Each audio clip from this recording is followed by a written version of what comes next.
Iran America Israel যুদ্ধের সবথেকে ভয়াবহতম রাতটা গত রাতে গিয়েছে। আগের শনিবারে ইরানের সর্বোচ্চ নেতা আয়াতুল্লাহ আলী খামেনির মৃত্যুর দিয়েই শুরু করেছিল আমেরিকা ইসরায়েল যৌথ হামলা। পরের শনিবারে এসে আমেরিকা ঘোষণা দিয়েছিল আগেই যে এই রাতেই হবে সবথেকে ভয়াবহতম আক্রমণ, এবং সেটাই করেছে বলে গণমাধ্যমে দেখা যাচ্ছে। অন্তত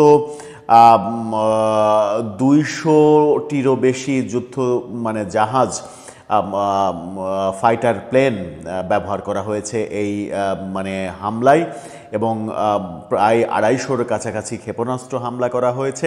সব মিলিয়ে তেহরানে একেবারে ধ্বংসস্তূপে পরিণত করেছে আমেরিকা, এরকম খবর গণমাধ্যম দিচ্ছে। এদিকে হরমুজ প্রণালী নিয়ে নতুন খবর রয়েছে। বিশ্ববাজারে তেলের যে সংকটের আশঙ্কা, বাংলাদেশেও যেটা দেখা যাচ্ছে, সেই সব ব্যাপার নিয়েও ইরানের অবস্থান রয়েছে। আমেরিকার অর্থমন্ত্রী এটা নিয়ে কথা বলেছেন। সবশেষে ইরানও বেশ চমকপ্রদ একটা ঘোষণা দিয়েছে, যে ঘোষণা বিশ্ববাসীর কাছে একটা আশার খবর হতে পারে।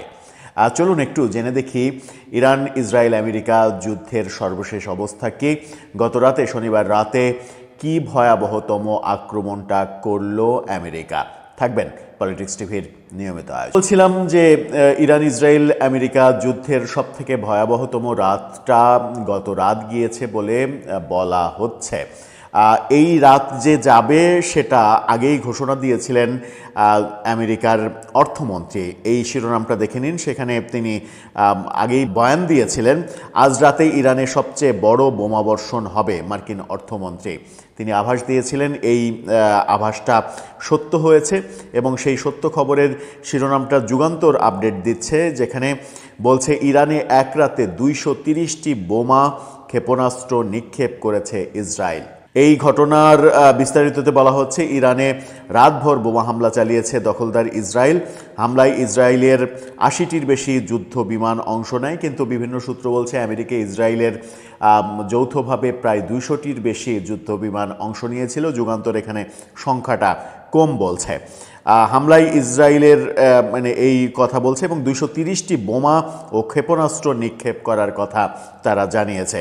ইসরায়েলি সেনাবাহিনীর বরাতে 7 মার্চ শনিবার এক প্রতিবেদনে, অর্থাৎ আজকে একটা প্রতিবেদনে এই তথ্য নিশ্চিত করেছে আল জাজিরা।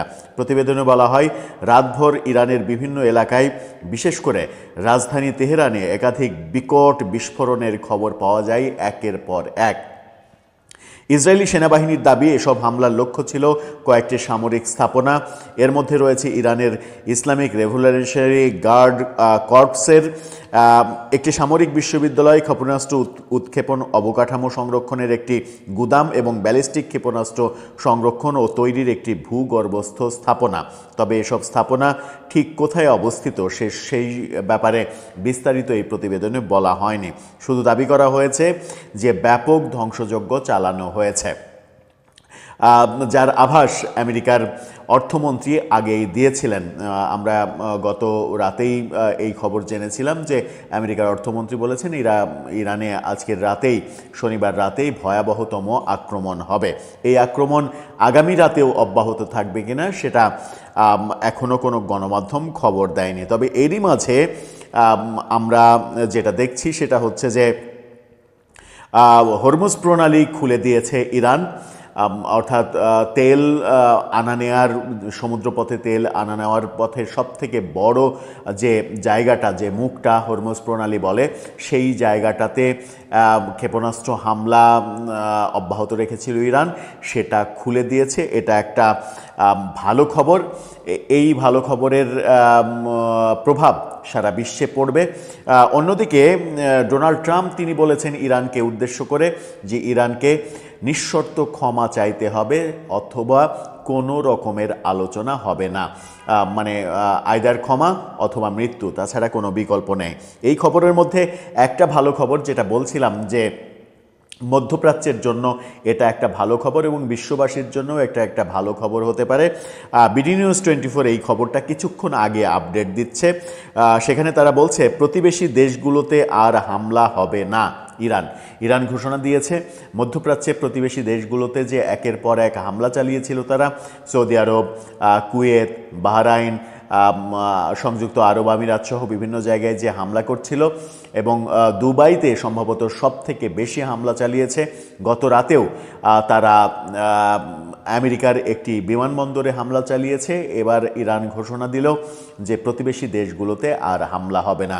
এটা একটা দারুণ খবর হতে পারে, কারণ প্রতিবেশী দেশগুলো মানে মধ্যপ্রাচ্য যদি অস্থির হয় তাহলে বাংলাদেশের জন্যও সেটা খুবই খারাপ খবর। এরই মাঝে বাংলাদেশ থেকে 250-র বেশি ফ্লাইট বাতিল করা হয়েছে গত কয়েকদিনে মধ্যপ্রাচ্যের বিভিন্ন দেশে।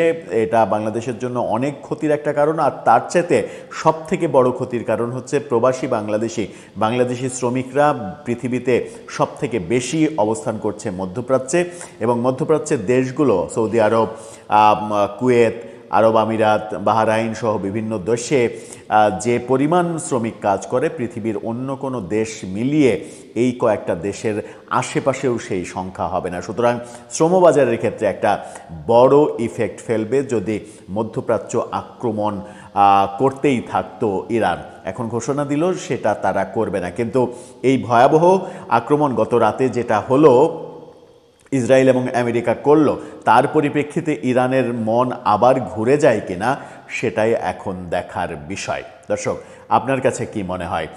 হরমুজ প্রণালী খুলে দেয়া, মধ্যপ্রাচ্যে আর হামলা করবে না ইরান, এই কথাগুলো বলা, এটা কি একটা ইঙ্গিত দেয় যে ইরান ইসরায়েল আমেরিকা যুদ্ধের অবসান ঘটতে চলেছে? আপনার মতামত জানিয়ে লিখতে পারেন আমাদের কমেন্ট বক্সে।